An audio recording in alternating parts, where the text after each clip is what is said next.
uma parada massa, vai todo mundo ficar com uma base boa nessas matérias aí que a gente está tendo tanta dificuldade. Bom, agora acho que já dá para começar. Vamos lá. Tá dando para ver o slide aí, todo mundo?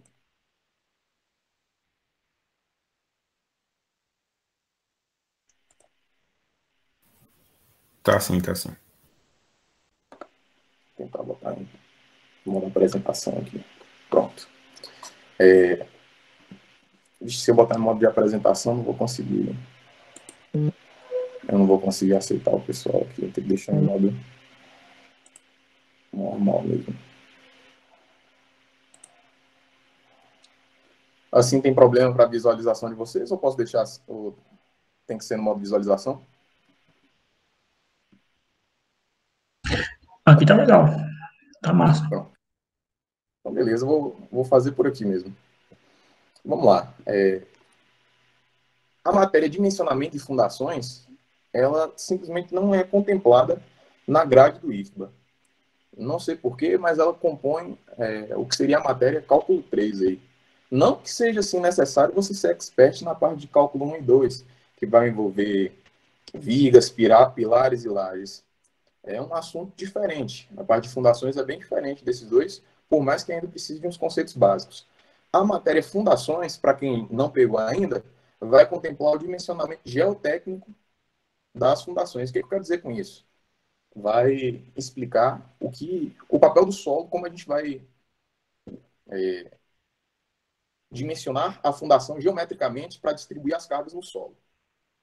E é muito mais voltada à parte geológica mesmo, a resistência do solo, percolação, enfim, e também é mais teórica. Vamos lá. O que eu vou estar começando a passar aqui para vocês é o dimensionamento de fundações rasas. O que são as fundações rasas? Já já eu vou explicar. Mas deixando claro que hoje, especificamente, a gente não vai conseguir entrar no dimensionamento em si. Tem todo um passo a passo e hoje a gente vai ter que passar o pré-dimensionamento, que é um dimensionamento geométrico que vai ser o pontapé inicial para você fazer o dimensionamento estrutural da fundação de vocês. O, como todo tipo de cálculo estrutural, como todo dimensionamento, a gente parte do pré-dimensionamento porque é tudo feito na tentativa ou erro.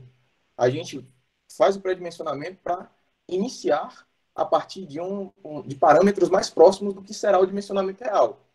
Ou seja, a gente vai estar descobrindo agora uma geometria que serve para a gente começar a testar outras geometrias e armaduras para conseguir, enfim, fazer o dimensionamento. Vocês vão ter mais noção disso aí um pouco mais para frente. Vamos lá. O que são as fundações rasas? Fundações rasas são aquelas que têm a cota de assentamento menor que 2 vezes a menor dimensão. O que significa? Se eu tenho uma fundação, um sapato, por exemplo, de 2 metros, para ser considerado uma fundação rasa, ou seja, para ser realmente considerado uma sapata, a cota de assentamento, a profundidade que ela tem que estar do chão, tem que ser menor que os 4 metros. Ou seja, 2 vezes o menor lado, que o menor lado sendo 2 metros, né? Outra obrigatoriedade das fundações rasas é que a transmissão de tensões seja considerada apenas por meio da base. Ou seja, a gente não vai estar contabilizando a resistência lateral, que é comum, que é próprio de comum não, é próprio de fundações profundas, mais especificamente estacas. Ou seja, fundações rasas, cota de assentamento, profundidade menor que 2 vezes a sua menor dimensão e a transmissão das tensões é feita por meio da sua base. Quais são os tipos dessas fundações rasas? São os blocos de fundações, que a gente vai estar tratando hoje, as sapatas, que a gente também vai estar tratando hoje, que são nossos focos principais quando falamos de fundações rasas, os tubulões curtos, que já estão em maior desuso, mas são basicamente blocos de fundações de base circular, e os radiers. Radiers a gente vai deixar para falar só no final das aulas, porque radier tem um procedimento de cálculo mais complicado. Fazer o cálculo de um radier à mão é extremamente desgastante. porque são cálculos e revisões, etc. Nós iremos fazer por meio de computador, com auxílio de computador. Os outros não, os outros a gente consegue fazer à mão tranquilamente. Sapato é bem de boa de fazer à mão. Outra coisa que vocês vão perceber aqui é que eu vou estar sempre procurando colocar o local de onde eu tirei as minhas informações. Por exemplo, essa daqui eu estou tirando da NBR 6122 de 2019, que é a norma que comanda, que rege as fundações. Qualquer parâmetro, qualquer critério que você for utilizar deve estar em conformidade com a norma. Beleza? Eu vou estar passando também outros critérios que são baseados em literaturas de diversos autores, e vocês, às vezes, no estudo de vocês, vão ver que as informações divergem. Divergindo informações, busquem sempre a norma para se guiar. Beleza? Vamos lá. Quando que a gente vai optar por fundações rasas? Não adianta a gente saber dimensionar e não saber quanto que a gente vai estar utilizando essas fundações rasas. O primeiro parâmetro que a gente deve se ter é quando o solo tiver uma boa resistência nas primeiras camadas. Não adianta você querer botar uma fundação rasa em um solo extremamente mole nas primeiras camadas. Aí é pedir para dar ruim. Tanto que a gente vai estar vendo aqui também a análise de SPT para a gente saber escolher as melhores profundidades para assentamento da nossa sapato. E lembre-se também que tem que ser igual a 2 vezes, tem que ser no máximo 2 vezes o menor tamanho da sua sapata, a menor dimensão. E o assentamento deve ser de 1 a 3 metros. 1 a 3 metros de profundidade. Nunca coloquem uma sapata, um bloco de fundação, uma fundação rasa na superfície, de forma nenhuma. E eu vou explicar, às vezes parece até ser tentador, porque quando o solo superficial está bem compactado, a gente vai ver o NSPT lá em cima e vai querer apoiar a nossa fundação. Totalmente equivocado, porque vai vir água, vai percolar no solo e vai deixar toda aquela camada compactada, que era rija, sem resistência alguma mais. E aí é problema. Ideal que seja maior ou igual a 15 MPa. Isso aí é uma recomendação do professor de CRAN. Esse é um professor muito famoso da UNB. Ele escreveu um livro excelente. Entretanto, é uma consideração um pouco alta. Um pouco não, bem alta. Porque quando você pega também os parâmetros dele, você passa a entender que edificações leves para ele são edificações que, às vezes, para a gente que não tem experiência, são pesadas. Por exemplo, ele considera muito leve uma edificação de 5 pavimentos. E na nossa mente não é. A verdade é que é bom a gente mirar em SPTs de até 10 MPa, preferencialmente maior que 15 MPa. De CRAN, na verdade, ele disse que o ideal é acima de 20 MPa, mas que em certas circunstâncias 15 MPa passa. Só que a nossa realidade, principalmente aqui no solo de conquista, é não encontrar resistências de 15 MPa nas primeiras camadas. Isso inviabiliza a utilização de sapatos? Não. Só que aí a gente tem que ter cuidado, a gente tem que ter certo feeling de calculista mesmo para alocar a nossa sapata na profundidade correta, na resistência às vezes mais baixa que essa. E preferencialmente a gente vai procurar por solos com alguma coesão. Não que não seja possível fazer fundações em solos de areia pura, por exemplo. É possível sim. Entretanto, você tem que ver se vai ser viável você estar fazendo o escoramento das paredes da vala e colocar forma em todos. Por que a gente vai dar preferência a solos com coesão? Porque o melhor a se fazer com blocos, com sapatas e com fundações rasas é evitar a utilização de formas, porque forma é caro. Forma é o que vai onerar bastante a sua obra. E se você fizer um corte contra barranco, ou seja, cortar o solo e o solo permanecer na geometria que você quer, é excelente. Não é necessariamente que você tem que ter um solo argiloso, ou siltoso, mas você precisa ter algum solo com alguma coesão. O ideal é, precisa não, o ideal é que seja para que você tenha os taludes das valas estáveis sem precisar de escoras ou formas. Vamos lá. E quanto que a gente não vai optar por fundações rasas? Isso daqui é um indicativo do professor, do autor Urbano Alonso, que fez esse livrinho aqui, ó, de exercícios, que é bom pra caramba. Que, inclusive, vou estar passando no final um exercício adaptado dele. Ele recomenda que a gente não coloque em aterros não compactados ou insuficientemente compactados. Lembra que eu falei que é tentador a gente posicionar a nossa fundação na superfície quando a gente vê o NSPT lá em cima? O grande erro está aí. Por quê? Porque às vezes quando a pessoa vai fazer um aterro, primeiro, para fazer aterro tem que compactar de 30 em 30 centímetros. Dificilmente você vai pegar um aterro que tenha que ter todo esse cuidado na compactação. Frequentemente você vai ver aterros com compactação fortíssima nas primeiras camadas e embaixo tudo mole. Ou seja, você vai estar achando que está escorando sua fundação em um terreno top, só que embaixo daquilo está só o terreno molão que vai dar ruim para você. Ou seja, não, não opte por fundações rasas quando você vê que o aterro não está compactado da maneira certa. De preferência, não usem aterro, mas caso vá usar. Também não utilizar em argila mole ou areia fofa ou muito fofa. Basicamente é aquilo. A gente não vai estar usando em solos moles, né? A gente não vai estar utilizando fundações rasas em solos que não têm a resistência que a gente precisa. Isso aí é um forte indício de que a gente deve fazer utilização de fundações profundas. E outra questão é quando tiver água nas superfícies maiores, águas próximas à superfície. O que significa? A existência de lençol freático. É possível fazer fundações rasas em lençol onde passa o lençol freático? É. Entretanto, vai ser bem mais caro, né? E aí você tem que analisar, botar na balança o que pesa mais.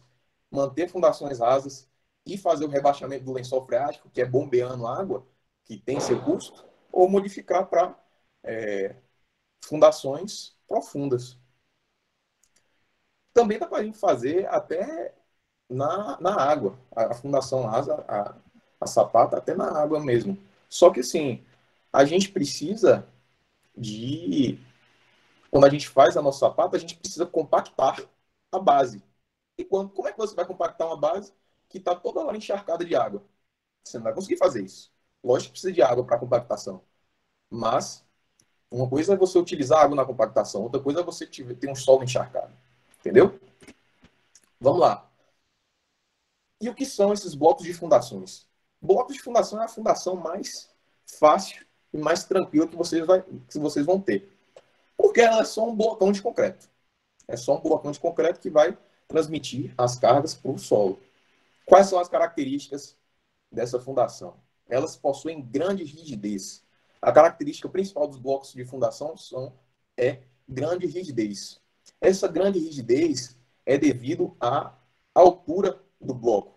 Ele é um bloco alto maciço, ou seja, vai ter uma inércia lá em cima. É estilo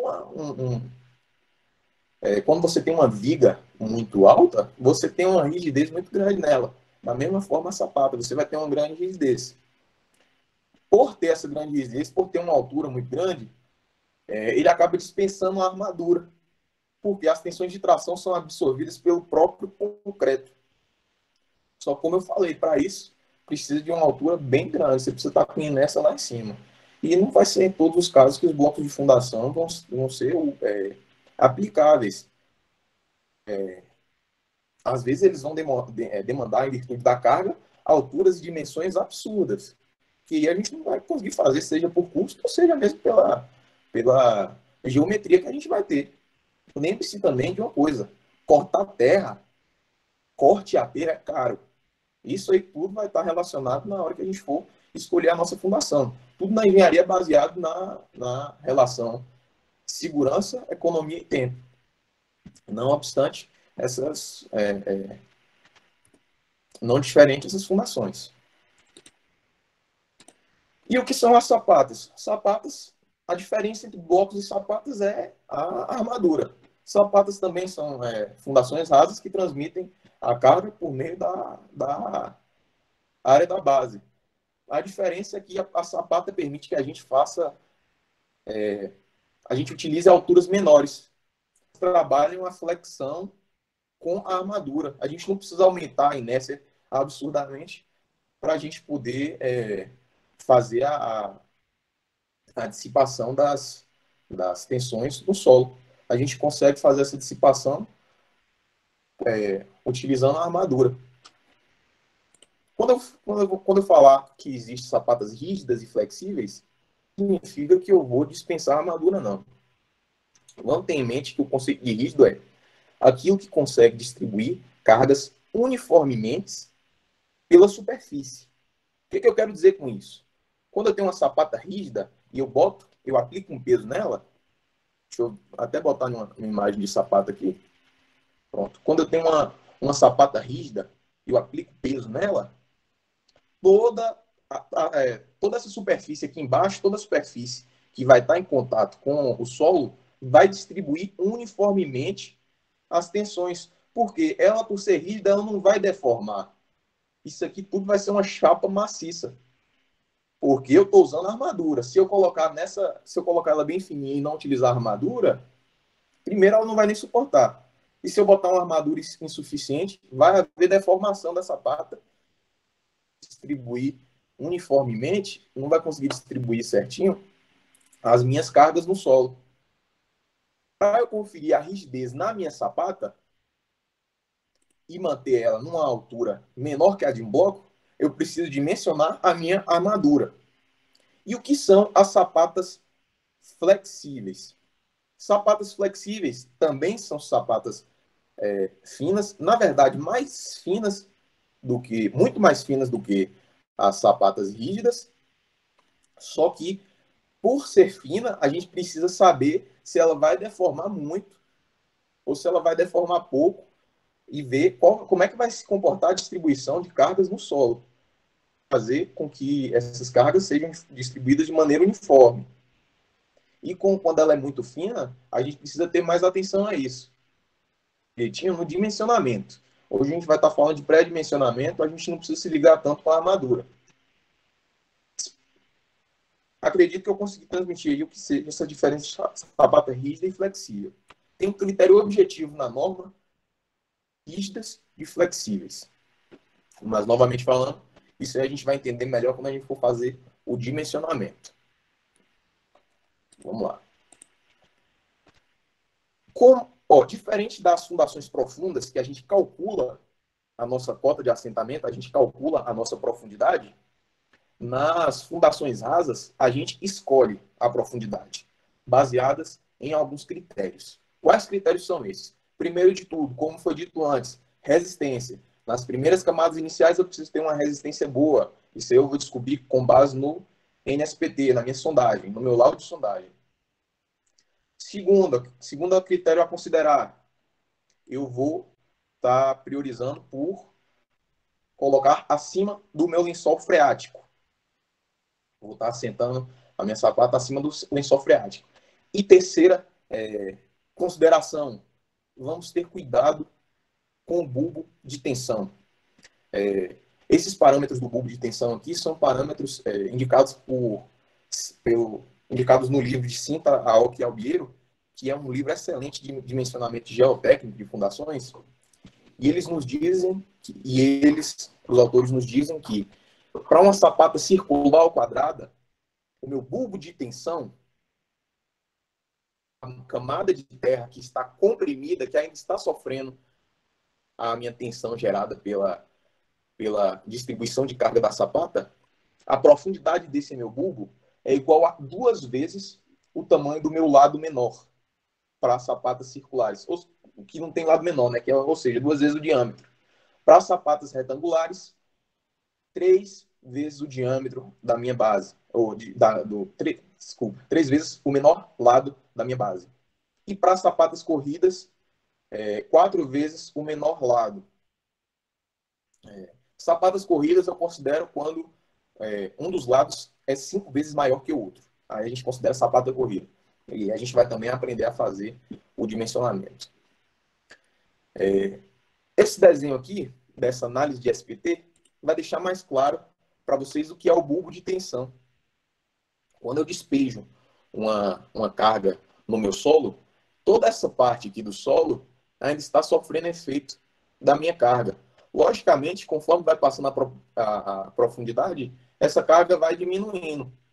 Entretanto, a gente considera que até 10%, que nosso bulbo vá aqui, a gente deva analisar até onde tem 10% da minha tensão imposta pela carga atuando no solo. Aqui vamos considerar que nós tenhamos uma sapata com menor lado de 1,5 m e sendo uma sapata circular ou quadrada, eu tenho que meu bulbo é 2 vezes maior, ou é 2 vezes o meu menor lado. Ou seja, se aqui for 1,5 m, meu bulbo vai ter 3 metros de profundidade. Se for uma sapata retangular, meu bulbo vai ter 4,5 metros de profundidade. Pronto. Agora vamos analisar. Isso aqui é uma simplificação de um laudo SPT. Acredito que todo mundo aí tenha pego solos e saiba ler um laudo de SPT. Não sabendo, eu vou dar uma explicação aqui, resumida, de como a gente vai considerar. Ó, nessa coluna aqui eu vou ter as minhas profundidades, 1 metro, 2 metros, 3 metros, 4 metros e assim por diante. E aqui eu vou ter o número de golpes necessários essa camada de 1 metro. A gente vai considerar, na verdade, os golpes necessários para atravessar a última camada de 45 centímetros, desprezando os primeiros 15 do amostrador.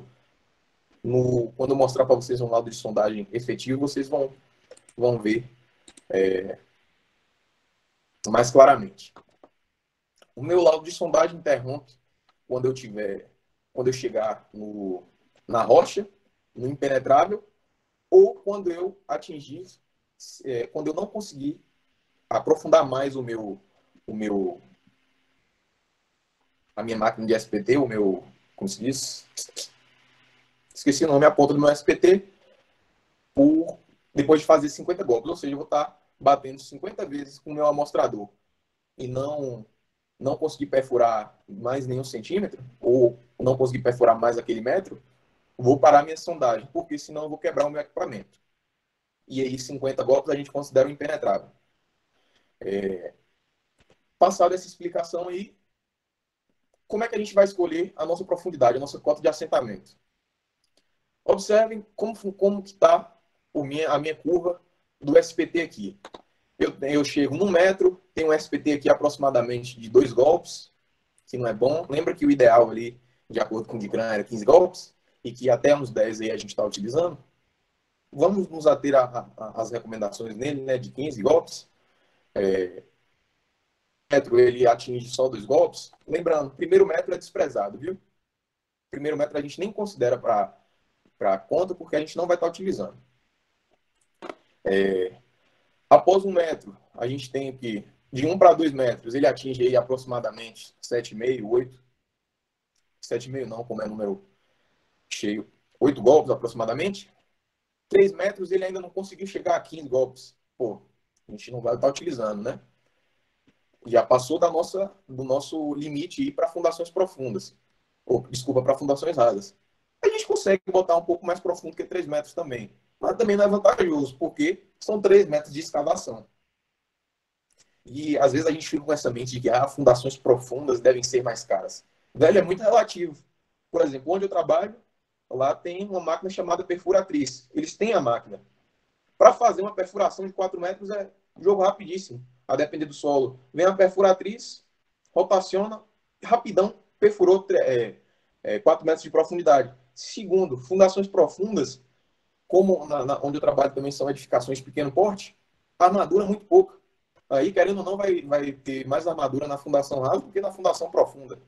Ou seja, a gente tem que fazer a consideração de custos. Não dá para inviabilizar sem nem saber a situação. E aqui é o tipo de terreno que é bacana para fundo, que é bacana não, mas que seria necessário utilizar fundações profundas, que é aquele terreno que eu não consigo uma resistência adequada nas primeiras camadas. Você está vendo que não sai não consegue chegar a 10, aqui até 6 metros ela não chega a 10. Não vamos utilizar fundações rasas nessa circunstância. Segunda, essa daqui a gente tem que ter muito cuidado.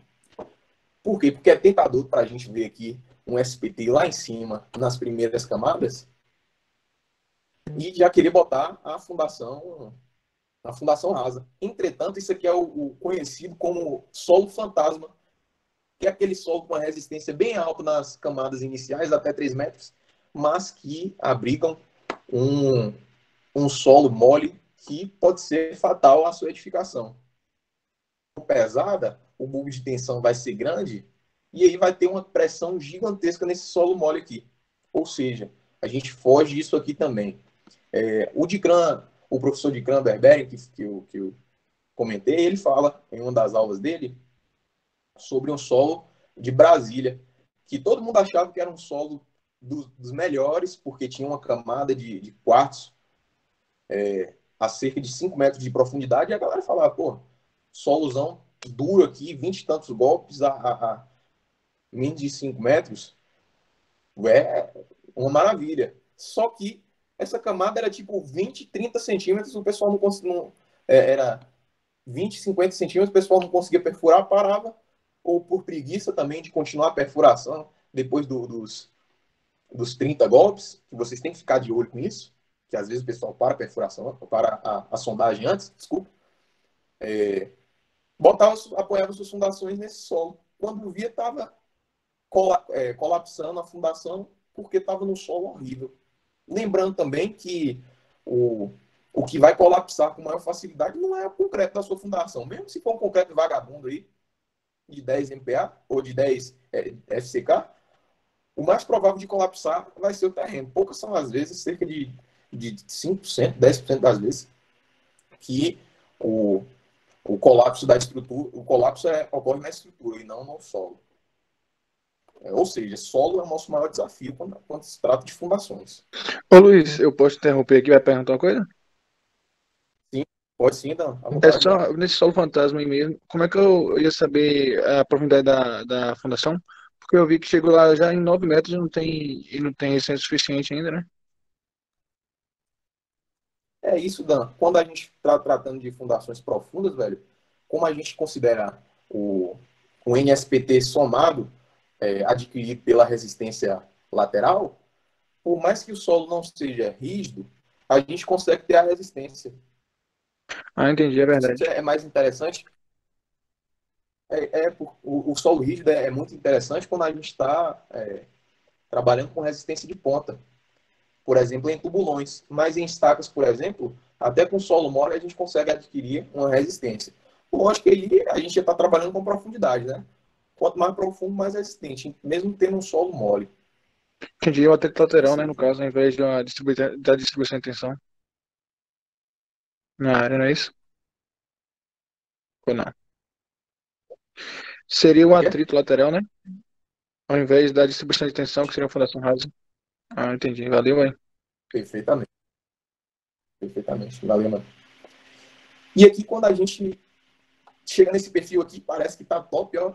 15 MPa aqui, ou 15 golpes, desculpem, a 3 metros e só crescendo. Porra, massa demais. Mas isso aqui, lá eu vou ter outra simbologia, né? Mas aqui é só exemplificativo.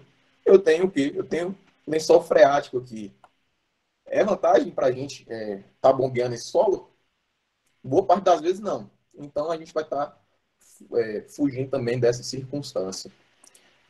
A gente consegue fazer fundações profundas tranquilamente em solos onde passam lençol freático, ainda mais se for fundações cravadas. Difícil a gente achar fundação cravada aqui em Conquista, viu?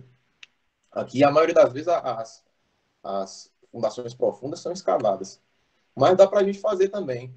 E se caso a gente opte por tubulão, a gente tem que ter o cuidado de ter o encamisamento ou fazer ar comprimido, que é algo de outra aula aí para a gente. Mas para fundações rasas, a gente tem que ter essa ponderação financeira aí, se é vantajoso ou não.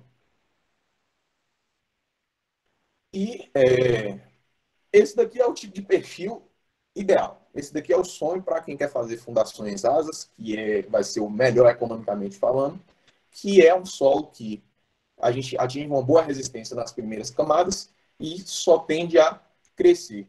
Pô, isso aqui é perfeito para a gente. O bulbo de tensão aqui só aumentando a resistência, não vou ter problema nenhum. Está aumentando a resistência do solo, e diminuindo a pressão incidindo sobre o solo. Ou seja, gente, só que, novamente falando, não é sempre, na verdade, pouquíssimas vezes a gente vai ter um solo com essas características aqui. Mas quando a gente tiver uma característica próxima a essa curva, que a gente vê que vai aumentando, mesmo que dê um número de golpes menor que 15, ainda é possível a gente estar utilizando fundações rasas. E agora eu vou estar apresentando para vocês um laudo de sondagem real. E é um laudo de sondagem, inclusive, recente. Ó. Foi feito dia 6 de junho de 2021 e é daqui de Conquista. Só que essa daqui é uma realidade comum aqui em Conquista, uma sondagem dessa. Inviabiliza a gente fazer fundações rasas aí? Não é o mais recomendado. A gente está vendo aqui que o NSPT, eu vou explicar para vocês, não é dos melhores. Só que quando a edificação é de extrema pouca responsabilidade, o que quer dizer uma edificação de um pavimento, por exemplo, tomando os devidos cuidados, analisando os recalques e tendo todo cuidado na hora da execução, é possível a gente fazer. De forma nenhuma vai ser o recomendado. O recomendado para esse daí seria uma fundação profunda. Mas cabe principalmente do filho do engenheiro adotar soluções. Se fosse uma obra com até pouca mais responsabilidade que essa, eu não estaria optando por fundações rasas de maneira nenhuma. Vamos lá, deixa eu explicar mais uma vez, só que agora com um laudo real, como a gente vai estar analisando os nossos laudos. Aqui já vem escrito, né, a profundidade, a cerca de 1 metro, ele tem o SPT final de 5 golpes. Na superfície, ele tem um SPT final de 33 golpes. Por que a gente vai estar analisando o SPT final? Quando a gente quando a gente faz uma sondagem, já acompanhou, já viu um vídeo que seja ou sabe como funciona a sondagem, a gente vê que quando perfuramos 1 metro, nós consideramos no amostrador, nós coletamos no amostrador somente, e consideramos também para efeito de cálculo de golpes, somente 45 centímetros e ainda desprezamos os primeiros ponta. Aqui é só para a gente ter um parâmetrozinho, mais uma noção, eles deixam o valor da média, da soma entre os 15 centímetros iniciais e os 15 centímetros finais. Como é que se lê esses númerozinhos aqui? Para os primeiros 15 centímetros desses últimos 45, ou seja, aqui no finalzinho do metro, nos 45 centímetros finais. Nos 15 centímetros mais próximos da superfície, eu precisei de 9 golpes. 9 golpes da minha máquina para aprofundar esses 15 centímetros. Nos próximos 15 centímetros, ou seja, no início dos outros 30, a gente precisou de 12 golpes. 15, para completar 1 metro de profundidade, a gente precisou de 21 golpes. Como eu falei, a gente só vai estar considerando os 30 centímetros finais. Considerar, é só somar aqui. 12 mais 21, 33. Meu NSPT na camada superficial aqui é 33. Por que meu NSPT deu alto assim? Porque é um solo que foi compactado na superfície. Mas aí a gente vê que é uma porqueira de solo 1 metro abaixo. Ou seja, mais uma vez reforçando, nunca apoiem fundações rasas ou qualquer fundação. Nunca apoiem fundações na superfície. De 1 metro para 2 metros, os primeiros 15 centímetros da última faixa de 45, eu precisei de 4 golpes.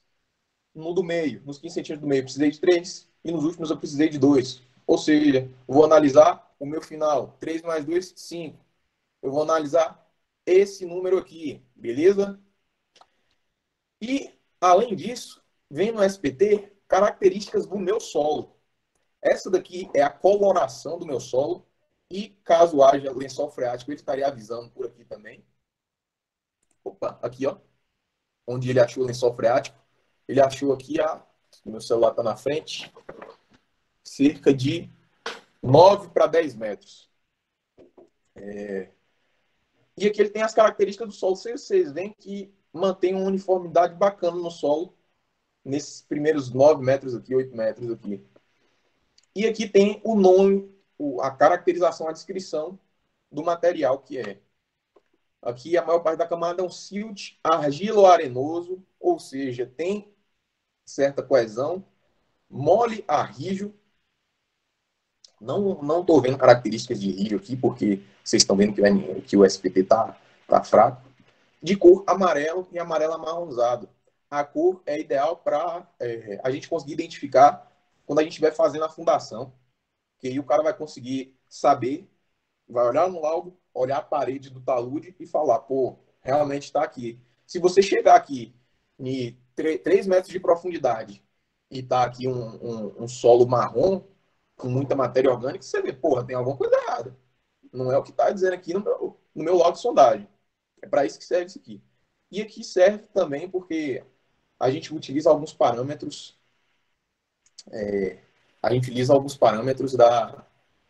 relacionados à composição do solo para identificar, inclusive, a relação entre resistência e NSPT. Aqui também ele está informando para a gente a profundidade da camada. Pronto. NSPT médio. Quando a gente vai considerar no cálculo o NSPT, a gente tem que considerar o bulbo de tensão. Lembra que eu falei cuidado com o bulbo de tensão? Pois é, a gente vai ter que tirar uma média do NSPT que tiver naquele bulbo de tensão. Um valor mais fidedigno. Lendo que o NSPT que a gente vai adotar é a média entre os NSPTs de cada camada de 1 metro do que compõe o bulbo de tensão. Ou seja, nesse bulbo de tensão aqui que tem 3 metros, eu vou pegar o meu NSPT da base, o meu NSPT de 4 metros, o meu NSPT de 5 metros e o meu NSPT de 6 metros. Tirar a média deles e vou ter o valor a ser utilizado. Caso você tenha receio do solo que você está trabalhando, tenha poucas sondagens, frequentemente a gente tem menos sondagem do que o necessário. Quando a gente tem sondagem, vocês podem considerar, caso o NSPT da superfície for menor do que a média geral, somente o NSPT da superfície, que aí você vai ter uma consideração de resistência menor, consequentemente dimensões maiores na sua sapato. Você está a favor da segurança. Vamos lá. E aí, como é que faz para a gente calcular a tensão admissível da nossa fundação, do nosso solo, na verdade? O que é a tensão admissível? É a tensão que o nosso solo suporta colapsar. Na verdade, tensão admissível já é aplicando o meu fator, o meu coeficiente de segurança. Para indicar que meu solo vai colapsar, a tensão de colapso do meu solo é a minha tensão de ruptura. E a minha tensão de ruptura, dividido pelo meu coeficiente de segurança, vai dar a minha tensão admissível. Fazendo uma analogia com o concreto armado, a minha tensão de ruptura vai ser meu estado de limite último. E a minha tensão admissível vai ser o meu estado de limite de serviço. Ou seja, quando eu tiver compreendido na minha tensão admissível, eu não vou ter deformações excessivas no meu solo que irão causar os problemas na minha estrutura. Eu posso até estar dentro da minha tensão de ruptura, mas se eu deformar demais, vai recalcar e vai dar ruim. Se a depender do meu recalque, eu posso colapsar a estrutura em si toda na minha edificação. Porque toda estrutura, ela admite um certo recalque. Vou botar aqui. Toda estrutura, ela admite um certo recalque. E esse recalque é calculado. Esse recalque é em relação à deformação suportar. Entendeu? Eu não posso recalcar mais do que a minha estrutura vai aguentar deformar. E aí a gente vai estar utilizando a nossa tensão admissível por causa disso. Não a nossa tensão de ruptura. E outro motivo, que é o principal de não utilizar a tensão de ruptura, é a heterogeneidade do solo. Cara, mesmo com o NSPT, a gente não tem noção do que está embaixo dos nossos pés. O solo continua sendo incógnita. Você pode fazer um NSPT aqui, 50 centímetros do lado do seu NSPT está um solo completamente diferente. Isso é possível. Por isso que a gente vai estar utilizando coeficientes de segurança que chegam e assustam. Ao passo que a gente usa coeficientes no concreto de 1,4, o meu coeficiente de segurança do concreto é 1,4, esqueci o nome agora. O meu coeficiente de segurança nas fundações, os métodos que a gente vai estar utilizando, é 3, pô. A gente vai estar calculando uma parada que em tese, iria aguentar 3 vezes mais do que aguenta realmente.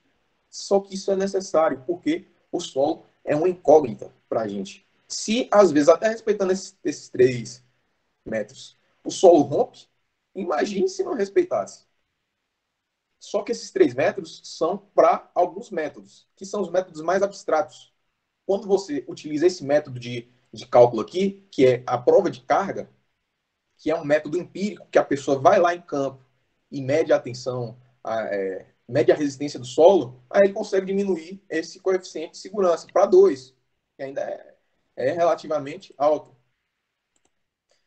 Isso só é possível porque é um teste empírico, porque é feito no local.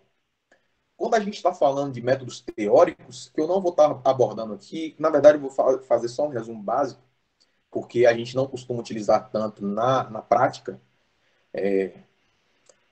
são métodos analíticos, são equações que utilizam diversas variáveis e são bem generalistas, ou seja, é para ser aplicado nos mais diversos solos. E costumam dar resultados mais conservadores.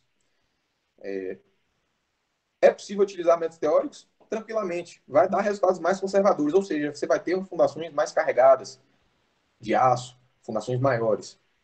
Só que, além de ser muito mais demorado a utilização, requer muitos dados que a gente não consegue obter. Se a gente já tem dificuldade de contratar um laudo de sondagem, de contratar um SPT, uma sondagem a percussão, imagine um SPT mais um teste de palheta e N outros testes que precisam para fazer os métodos teóricos. Ou seja, não se torna muito prático a gente utilizar os métodos teóricos no dia a dia. O que a gente mais vai estar utilizando, que é o que eu vou estar abordando principalmente aqui, são os métodos semi-empíricos.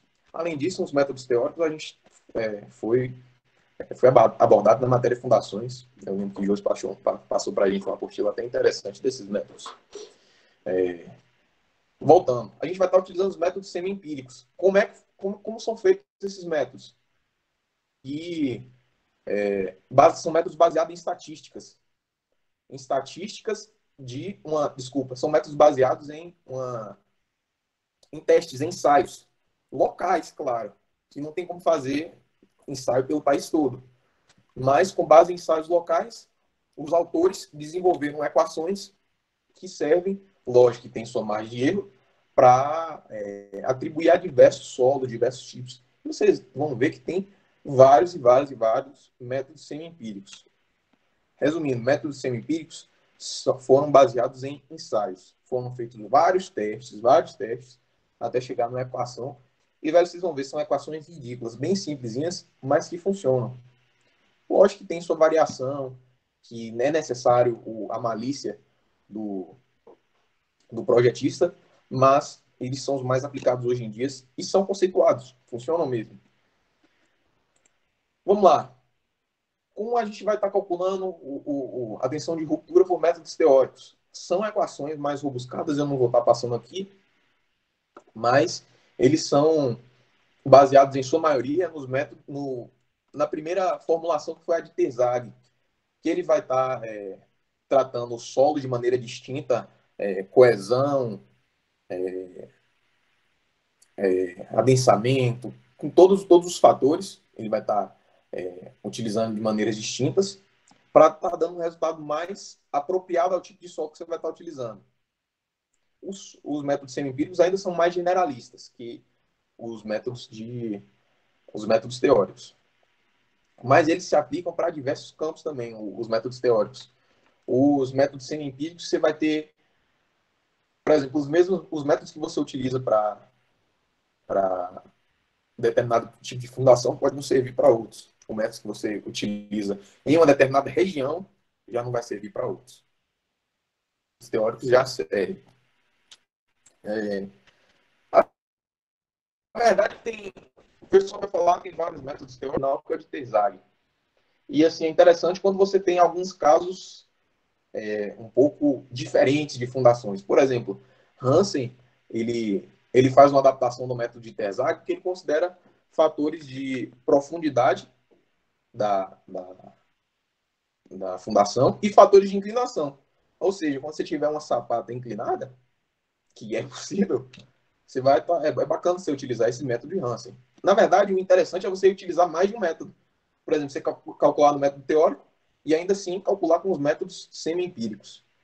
Tanto que quando a gente vai falar dos métodos semi-empíricos, que eu vou falar agora, é fortemente recomendado que a gente utilize mais de um método.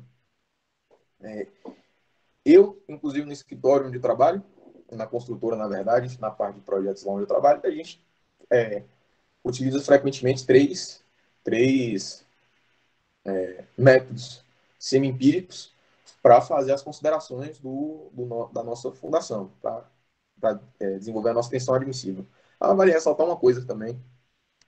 Os métodos teóricos, eles não descobrem a tensão admissível. A gente descobre a tensão de ruptura. Ou seja, posteriormente, a gente tem que aplicar o nosso coeficiente de segurança. Diferente dos métodos semi-empíricos, que já vão dar direto a nossa tensão admissível. Ou seja, a gente não precisa aplicar o coeficiente de segurança quando a gente descobrir por meio dos métodos semi-empíricos. Beleza? Quais considerações a gente tem que fazer na hora de escolher os métodos semi-empíricos? Primeiro de tudo, a gente tem que ter um bom senso quanto aos resultados obtidos por métodos desenvolvidos em regiões distintas à nossa. Por exemplo, tem métodos semi-empíricos que foram desenvolvidos fora do Brasil. São bons? Lógico que são. Entretanto, às vezes não se aplicam ao solo que a gente tem. Inclusive, o SPT deles é diferente. Ele é o SPT 70, SP70, e ele tem uma precisão de 70%. Para vocês verem como é que solos é complicado, o ensaio que a gente utiliza, o laudo que a gente utiliza, só tem 70% de credibilidade. Esse SP70, esse SPT70, o 70 indica a porcentagem de eficiência do ensaio. E o de fora, geralmente é SPT60. Ou seja, deles ainda tem uma precisão menor. A gente vai estar utilizando um método baseado num solo diferente e num ensaio que não tem nem a eficácia que a gente tem. Ou seja, não é interessante. A gente também deve, uma boa prática de projeto é adotar a média de vários métodos utilizados. Como eu falei, eu utilizo 3. O professor de Kramberberg, ele ainda faz mais. Ele pega cerca de 6 métodos, tira os extremos, né, os desvios, e faz uma nova média. Aí ele utiliza essa média. Como eu falei, buscar utilizar métodos do país em análise, porque há uma maior familiaridade dos solos. E também buscar solos que tenham as especificidades mais relacionadas ao nosso. A gente vai ver, por exemplo, que tem um método específico aí que eu vou estar mostrando, que serve para solos arenosos. Se você tiver um solo argiloso, siltoso, você não vai estar utilizando isso daí, né? Não é o melhor a se utilizar. Então, a gente tem que estar analisando isso aí também. E os que eu vou apresentar no slide são os mais utilizados. Vou estar apresentando ensaios, métodos brasileiros, e que eu costumo utilizar também. Olha como é que é simples o cálculo da tensão admissível pelo método de Albier e Sintra. E esse é o mais conceituado, o método mais conceituado.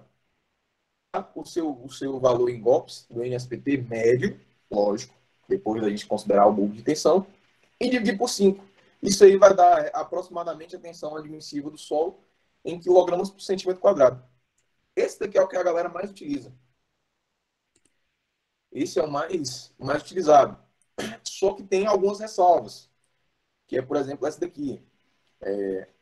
O valor médio do NSPT no bulbo de tensão não deve ser menor que 5 e maior que 20. Ou seja, o NSPT a gente não vai estar utilizando quando for de 25, por exemplo. E outra, quando a gente vai estar utilizando quando a gente vai fazer fundações com NSPT, que necessitam um NSPT muito alto, o ideal é que a gente faça prova de carga, né? E o número médio da soldade brasileira, ele considera que na camada de apoio das sapatas, nós vamos ter que ter uma espessura de aproximadamente 1,5 a 2 vezes menor que o lado da base. Isso daqui é relacionado ao bulbo de tensão. Ele está considerando um bulbo de tensão de 1,5 a 2 vezes. Essa consideração que a gente pode até estar desconsiderando se a gente fizer a análise dos bulbos de tensão que eu tinha passado para vocês anteriormente. Que é aquela consideração lá de Sintra, Ock e Albieiro, para a profundidade do bulbo de tensão. Aí a gente pode estar desconsiderando isso aqui e utilizando o NSPT médio que a gente fez lá. Outro método, lembrando, esse método de Albieiro e Sintra serve para qualquer solo. Ou seja, você pode usar solo arenoso, siltoso, argiloso, rígido, mole, etc., desde que esteja compreendido nesse NSPT aqui. Vamos lá. Método de Milton Vargas. Ele serve para todos os solos. Diferente do método de Albieiro apresentado anteriormente, que serve para qualquer solo, ele serve para todos. O que eu quero dizer com isso? Ele vai ter as objeções, ele vai ter um coeficiente, um fator específico para cada um deles. O que Milton Vargas fez? Ele testou em diversos tipos de solo e obteve esses fatores aqui. E como é que vai funcionar? É basicamente uma adaptação do método de Albieiro, né? E dá resultados próximos. Todos esses aí vão dar resultados próximos. E ele considera que para argilas siltosas, isso daqui é uma nomenclatura que é específica para laudo de sondagem, às vezes não vem escrito bonitinho, igual esse laudo de sondagem que eu mostrei para você, silt, argiloso, arenoso, mole, às vezes ele vem com esses códigos aqui, que depois eu aconselho que você dê uma pesquisada, que diz isso aqui, ó. S3M. S é a principal característica do solo, que é de areia, que é sand, que é uma nomenclatura em inglês. Sand, areia, é um solo arenoso. 3 é pouco rígido. 3 é pouco M é siltoso, que é mol, acho que em inglês é algo do tipo mol. Ou seja, é um solo arenoso pouco siltoso. E aí vocês analisem essas nomenclaturas direitinho. Tem até uma tabela. Esse número aqui vai de 0 a 9, conforme o grau no caso aí, proporcionalidade. Aqui é 3, no caso é pouco.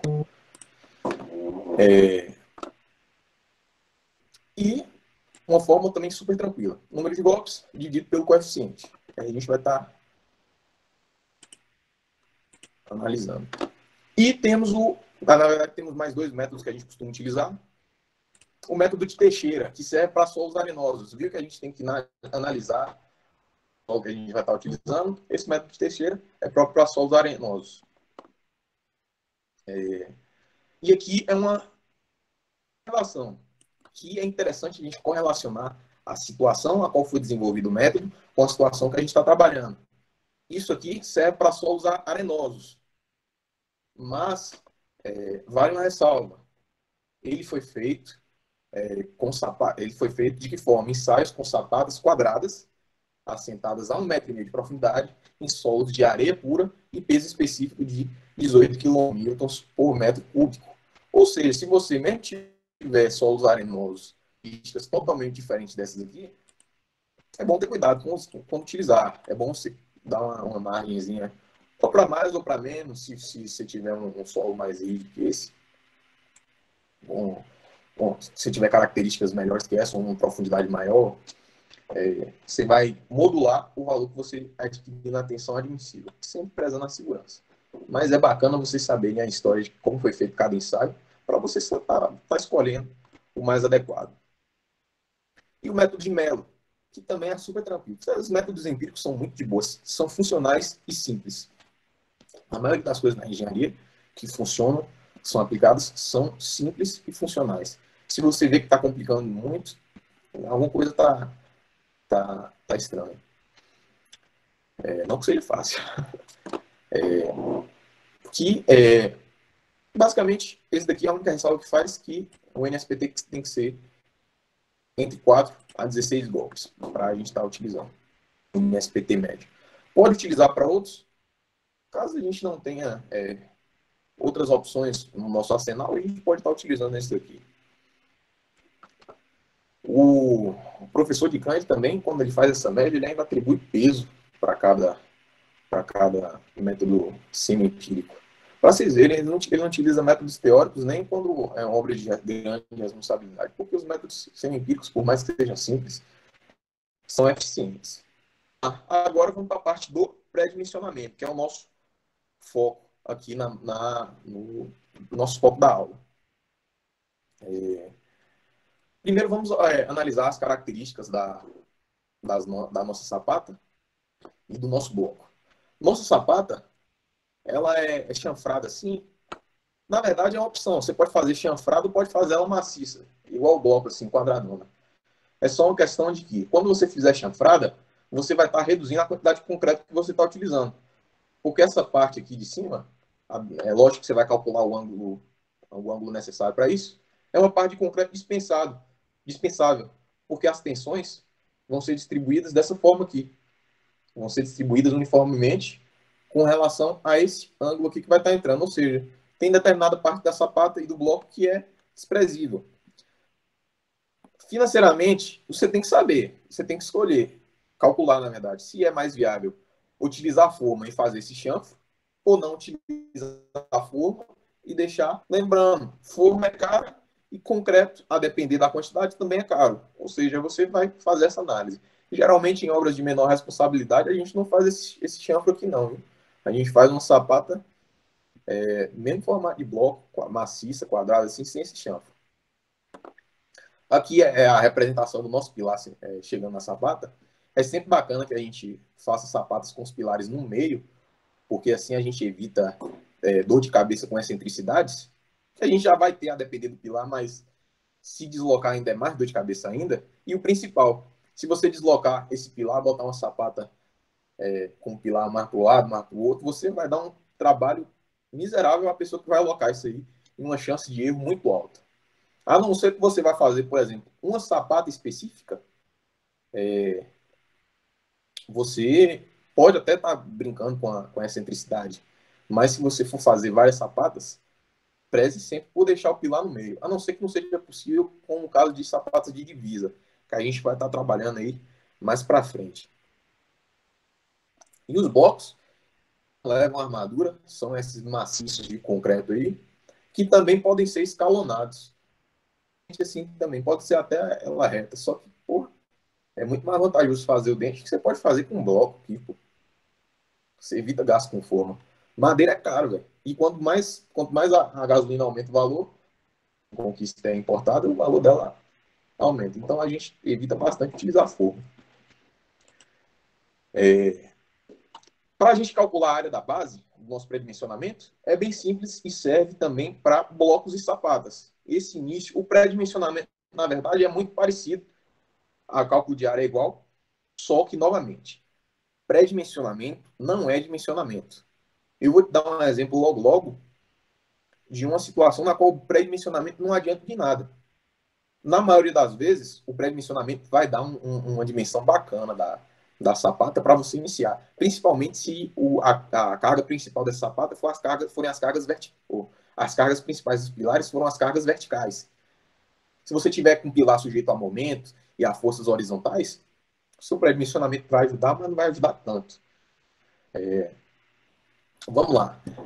Para a gente calcular a área da base, é bem simples. A gente vai pegar a carga vertical do pilar, ou seja, o peso mesmo que o pilar está carregando, multiplicar por esse fator, que é um fator que estima o peso próprio da fundação, que na maioria das vezes, na maioria das literaturas, vocês vão estar considerando 1,05, ou seja, vão considerar que 5% da carga do pilar é equivalente ao peso próprio da sapata, e dividir isso aí tudo pela tensão admissível. Tensão admissível, ou seja, o coeficiente de segurança já está aplicado. Aqui está uma coisa engraçada. Ele utiliza aqui fator para estimar o peso próprio da fundação. Geralmente, 1,05, ou seja, 5% do valor da carga. Só que isso aí, eu vou dar exatamente aquele exemplo que eu citei, que o pré-dimensionamento não é tão eficaz. Quando você está tratando de estruturas com pouca carga vertical e muito momento, ou seja, que o esforço principal seja de momento, tipo metálico, que metal é leve, só que os pórticos são altos, ou seja, o vento está lá batendo, a estrutura esguia, com o vento batendo lá fortão, e aí você tem momento, sua carga pequenininha e o momento. Vocês vão ver que o pré-dimensionamento é baseado todo nessa carga vertical. Opa. O pré-dimensionamento é baseado todo nessa carga vertical. E eu vou dimensionar uma sapata bem pequena, e quando eu for dimensionar ela, pré-dimensionar uma sapata bem pequena, e quando eu for dimensionar ela, na verdade, eu vou estar tendo que considerar toda a carga gerada pelo momento.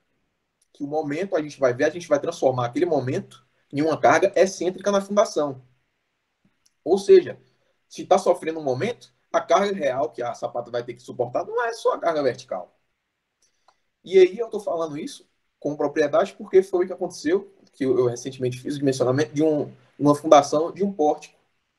E foi exatamente isso. A carga mínima, vertical mínima, só com um momento muito grande. Deu na verdade foi em bloco de estaca, deu um bloco de estaca com cerca de 8 estacas e grande bloco.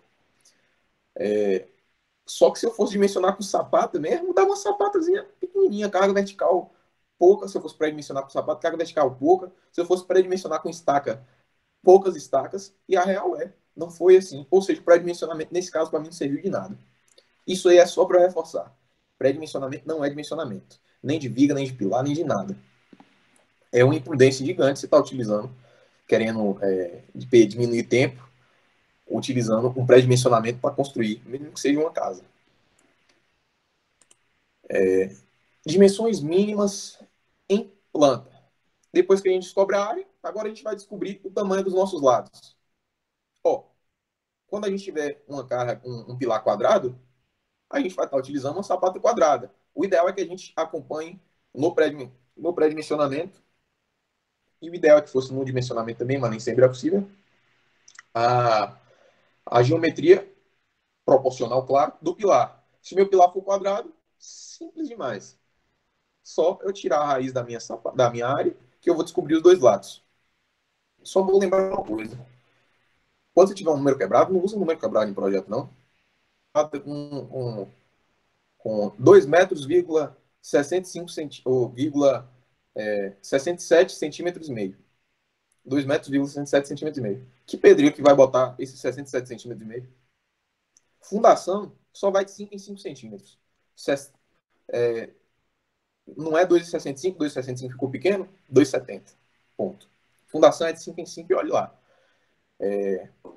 Para sapatas que recebem pilares retangulares, é uma relação simples. Se você for olhar assim, vocês às vezes não vão entender muito a proporcionalidade que vai ter entre a sapata e o pilar, que é o tamanho de um lado da minha sapata, do maior lado da minha sapata, menos o tamanho do meu pilar, é igual a o tamanho da minha... Somente um parênteses, desculpa que eu peguei essa imagem e está com as letras distintas, mas esse Azão corresponde a esse A aqui, e esse Azinho corresponde a esse A0 aqui. Voltando. O meu lado maior da sapata menos o meu lado maior do pilar tem que ser igual ao meu lado maior o meu lado menor da sapata menos o meu lado menor do pilar. Por que isso aqui? Porque a gente quer que esse lado aqui seja igual a esse lado aqui, ó, seja igual a esse lado, para que a gente tenha uma distribuição mais uniforme dos momentos. Quando a gente considera um momento partindo do início do pilar até o final, a gente vai ter o mesmo braço de alavanca dos dois lados. Por isso que a gente quer essa mesma diferença. Isso aí gera uma distribuição uniforme e que para a gente é economicamente viável.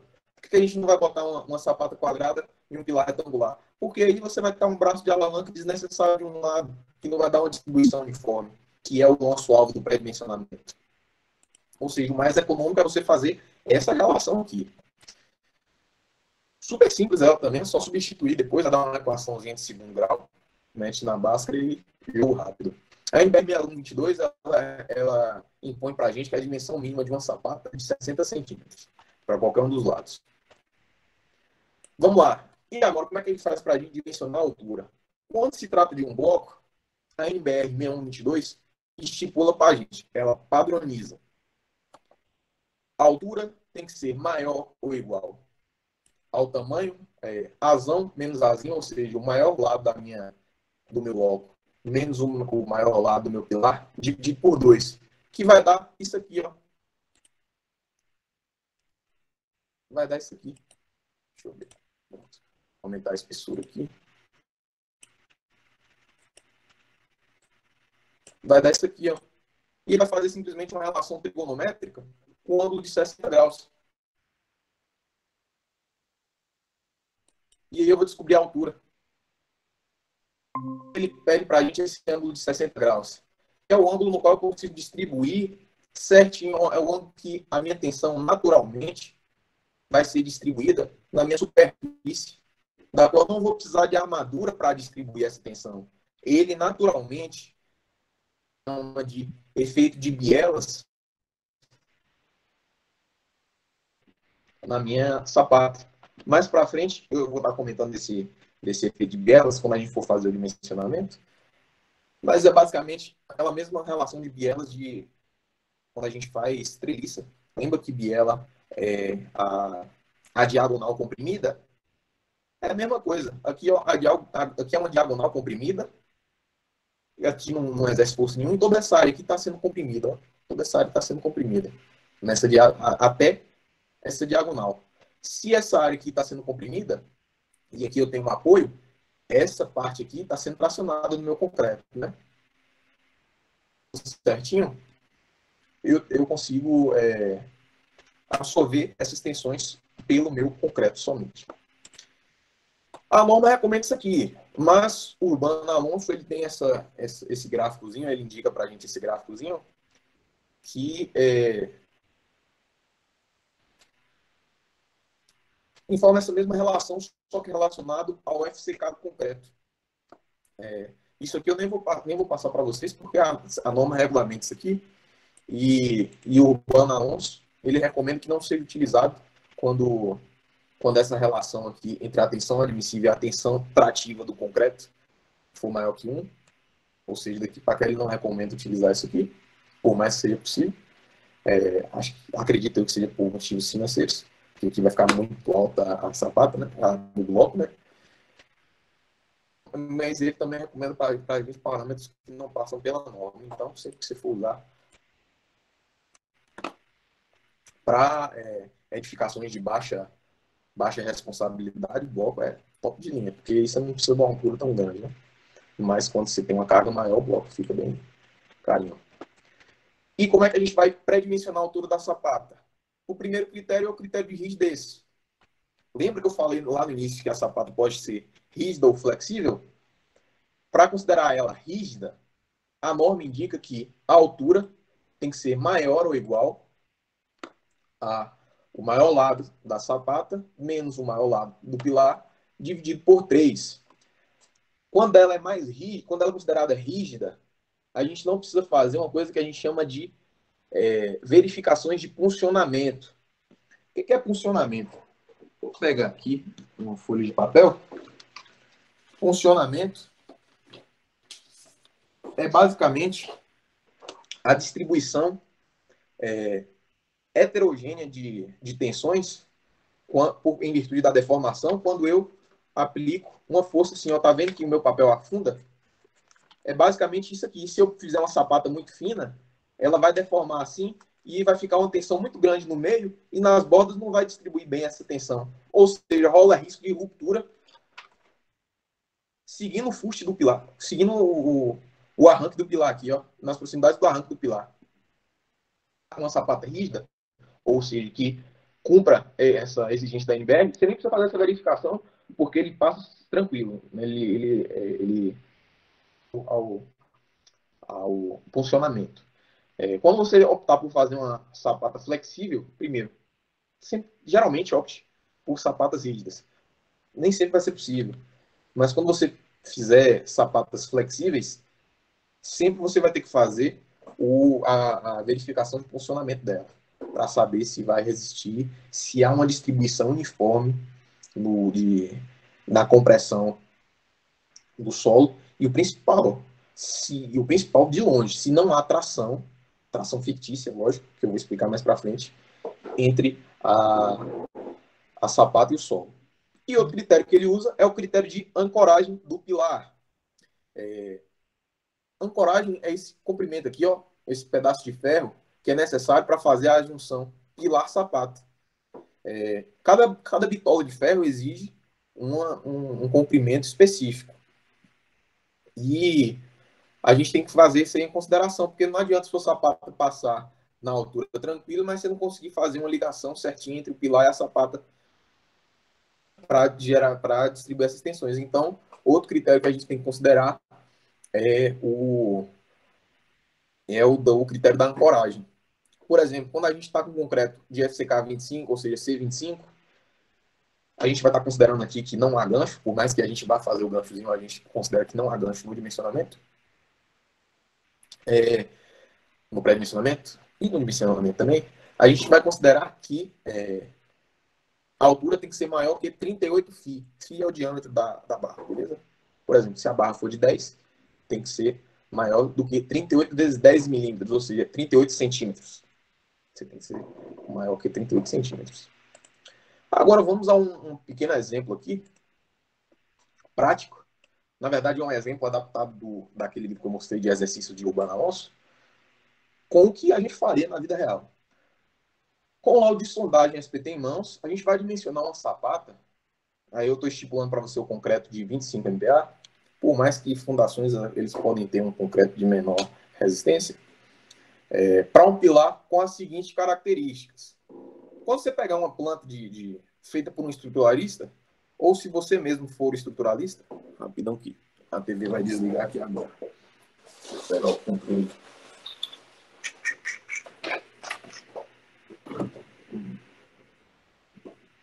Nem sei onde é que tá.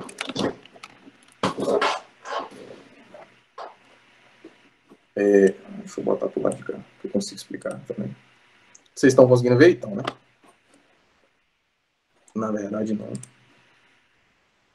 Só um instantinho, gente, que como eu estou transmitindo pela TV. Achei. Pronto. Voltando. Quando vocês forem os projetistas ou pegarem os projetos de fundação, o pilar ele vai vir com algumas descrições.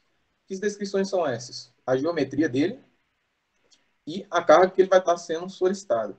Aqui eu só botei a carga vertical, mas logicamente vai vir momentos, vetores, forças horizontais, tudo ser descrito na sua planta, no seu projeto estrutural.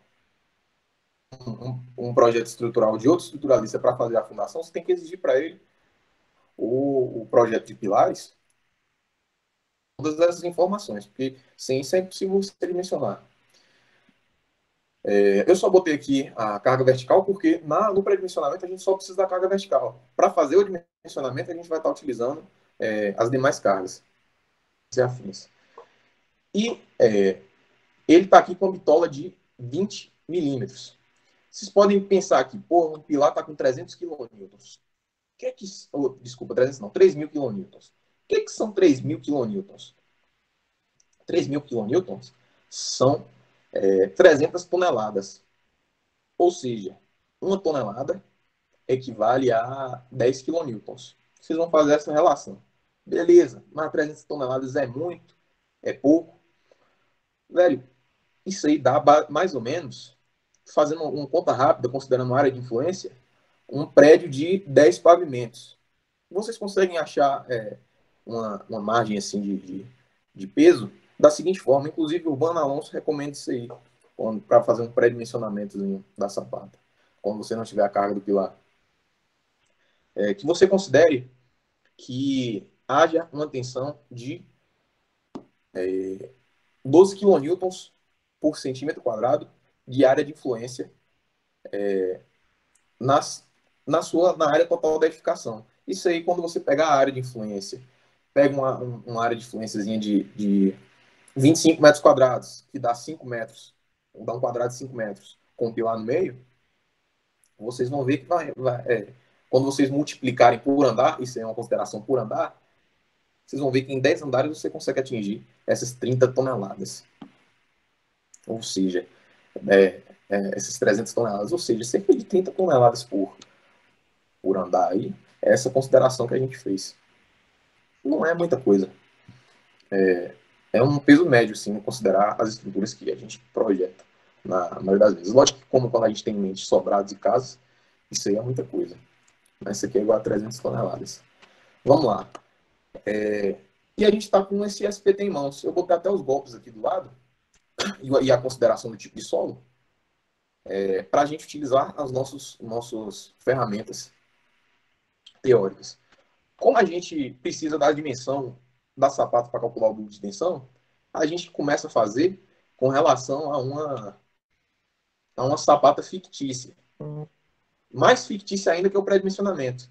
Vamos considerar aí que ela tem uma lateral de um lado mínimo, um lado menor, de 1,5 m. Quando a gente tem um lado menor de 1,5 m, e a gente sabe que ela vai ser retangular, que é o formato do pilar, a gente vai atribuir aí como aquele critério de Albiero, sabe, aqui para a gente, dos bulbos de tensão, aqui, ó, aqui. A gente vai estar considerando que a profundidade do meu bulbo de tensão, depois da cota de assentamento, vai até 3 vezes o menor lado da base, ou seja, 4,5 metros, né, considerando por cima a base de 1,5 m. Então, 4,5 metros, vamos arredondar para 5 metros. Então, seria bacana eu colocar a minha sapata. Por 2 metros eu tenho 8 golpes, não é bacana. Em alguns casos pode ser, mas por aqui é um prédiozinho já, por 10 pavimentos, né? Vamos pegar um solo melhor.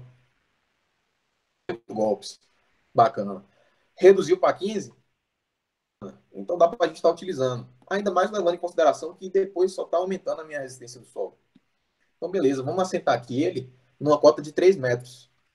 A partir da cota de 3 metros, eu tenho que contar 5 camadas de NSPT abaixo para tirar a média. Ou seja, eu tenho minha camada base 18 golpes, vai dar 6 total, né? Eu tenho 4 metros, 15 golpes, 5 metros, 15 golpes, 6 metros, 18 golpes, 7 metros, 20 golpes, e vou até o 8º metro, porque eu considero da base, né? 8 metros, 20 golpes. Vou tirar a média desses 6 aí. Vamos também prestar atenção numa coisa. Pô, agora a gente não sabe o tamanho certo da sapata.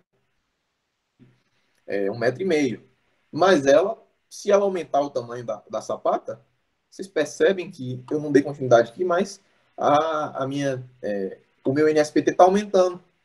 Então eu vou estar com uma resistência melhor no solo. Então eu posso fazer essa consideração aí, porque provavelmente minha tensão admissível ia até aumentar se eu utilizando uma sapata maior. Então a gente estaria a favor da segurança, né? Nesse caso. Pronto. Então eu venho aqui, eu calculo a minha média entre aqueles NSPTs deu aproximadamente 18 golpes. A minha tensão admissível pelo método de Sintra, 5, aproximadamente 3,6 kg por centímetro quadrado. É importante lembrar uma coisa que até aqui eu botei de lembrar. Quilonewtons por metro quadrado, quilonewtons por metro quadrado para MPa, um MPa corresponde a 1.000 quilonewtons por metro quadrado. Ou por centímetro quadrado, desculpa. 1.000 quilonewtons por centímetro quadrado. Quando eu tenho aqui, deixa eu botar aqui 3,3. Quando eu tenho aqui Milton Vargas, uma relação de quilogramas por centímetro quadrado de 2,8. quando eu venho aqui para Melo, eu vou ter essa relação. Enfim, no final, fazendo as contas da média entre esses três, que é o que eu falei que eu costumo utilizar, eu vou ter uma tensão admissível, até errei a continha aqui, ó, de quilogramas por centímetro para... Eu acabei repetindo aqui, mas dava 3,3. Eu repeti aqui esse valor. Eu vou ter aproximadamente 33 MPa. A confusão que eu fiz foi isso. É de quilogramas por metro quadrado para MPa é 1.000. E a relação de quilogramas por centímetro quadrado para MPa você vai multiplicar por 0,1. Eu aqui era para ter botado em quilonewtons por metro quadrado. Então eu vou ter aqui a minha resistência a minha tensão admissível aqui do solo é de 0,33 MPa. Às vezes vocês vão ouvir muito o pessoal falar bem assim, tantos quilos por centímetro. O pessoal omite quadrado, mas fala isso aí. Por exemplo, esse terreno aí, você considerou quanto de tensão admissível? Meio quilo. Às vezes o pessoal não utiliza o NSPT, né? Nunca vou recomendar, mas eu sei que acontece. O pessoal não utiliza, não faz o ensaio NSPT e considera o solo o pior possível. Botem um solo de meio quilo por centímetro quadrado. Vocês estão vendo aqui que o nosso deu 3 quilos por centímetro quadrado. O pessoal, para dimensionar sem NSPT de maneiras às cegas, por centímetro quadrado. Isso aí vai dar uma fundação superdimensionada, claramente, né? Mas é o jeito, entre aspas, menos irresponsável de fazer, caso não haja o laudo de sondagem. Seria muita hipocrisia também eu falar que todo engenheiro faz projeto com sondagem, também toda edificação necessita de um... Mas é importante eu falar que é necessário, a sondagem é importante para você ter segurança e fazer um dimensionamento correto da sua fundação. Fora isso, você está chutando a fundação, beleza? Vamos ter isso em mente. Sem o laudo de sondagem, a gente está chutando a fundação. Dimensões da sapata, vamos calcular. A partir do momento que a gente tem aqui a tensão admissível, vamos transformar em MPa para quilonewtons por metro quadrado. Essa é a relação que eu falei que multiplica por 1.000. Aqui a gente vai ter 300 kN por metro quadrado. Por que a gente faz isso? Porque na nossa conta de área, a gente tem que trabalhar em kN por metro quadrado para... Opa, aqui era 330, né? 33. Para dar o valor correto. Esse 3.000 aqui é o meu peso, ó, 3.000 kN, a minha carga da fundação, a minha carga do pilar.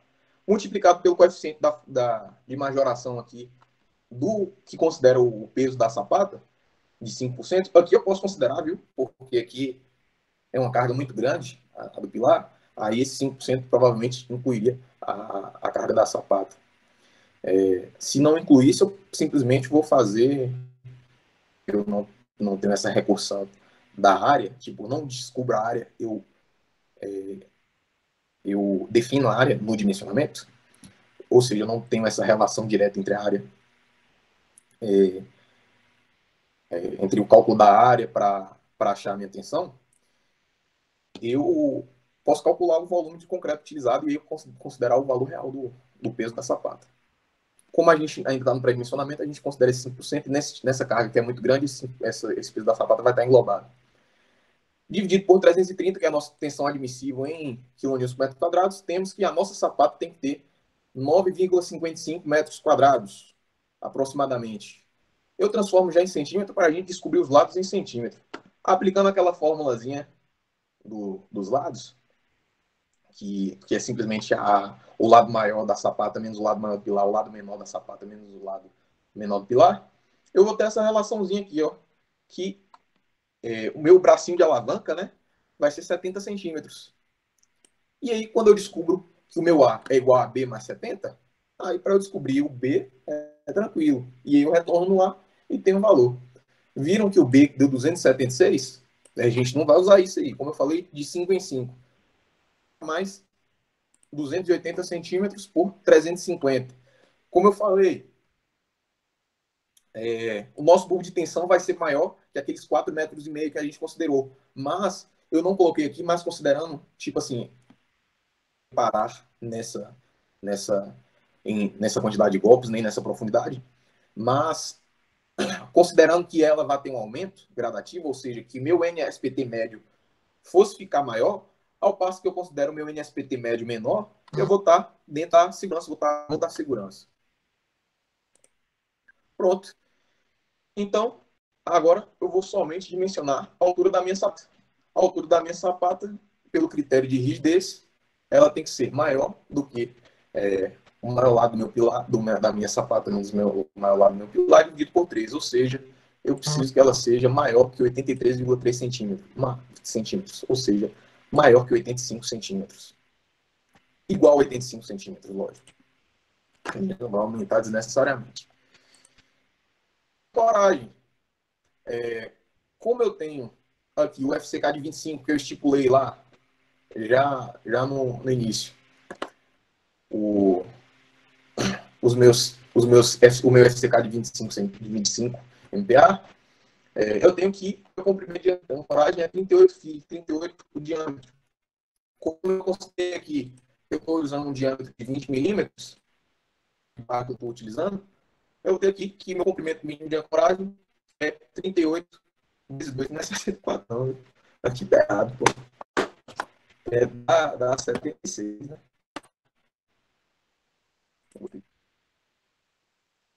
Pronto. Mas não vai mudar nada, porque aqui eu vou estar considerando o maior, claramente. Consideremos que tem o meu pré-dimensionamento. Altura e base. Eu não preciso pré-dimensionar a altura da minha saia, não. Deixa isso aí para o dimensionamento. Mas, basicamente, para efeito de redução de gastos, esse ângulozinho que a gente vai estar utilizando são só 30 graus. Você vai fazer uma regrinha de 3, né? Um triângulo aqui, que vai dar 30 graus, vai calcular essa altura e vai subtrair da área da altura total. Mas a gente não precisa fazer isso no pré-dimensionamento, a gente deixa pro dimensionamento. Se a gente fosse calcular em bloco, a única coisa que ia mudar era isso aqui, que a gente ia botar que a altura do bloco é igual ao maior, menos a maior lado do bloco, menos o maior lado do pilar, dividido por 2, vezes a tangente de 60. E aí a gente teria a altura do bloco. Só que, porra, se a sapata já deu 85 centímetros de altura, aquele bloco, certeza que é vantagem, e a gente nem está considerando o momento ainda. Ou seja, para esse tipo de edificação, sapatas, né? Se for definir fundações rasas. Hoje é isso aí, galera. A gente trabalhou aí sobre pré-dimensionamento. A próxima aula pretende já começar com o dimensionamento, que aí vai cair a parte de armadura. E eu peço bastante que vocês assistam a aula de Yuri, que vai ser sobre concreto armado, que ele vai estar trabalhando sobre flexão simples. E aí é o que a gente vai estar utilizando para dimensionar sapato.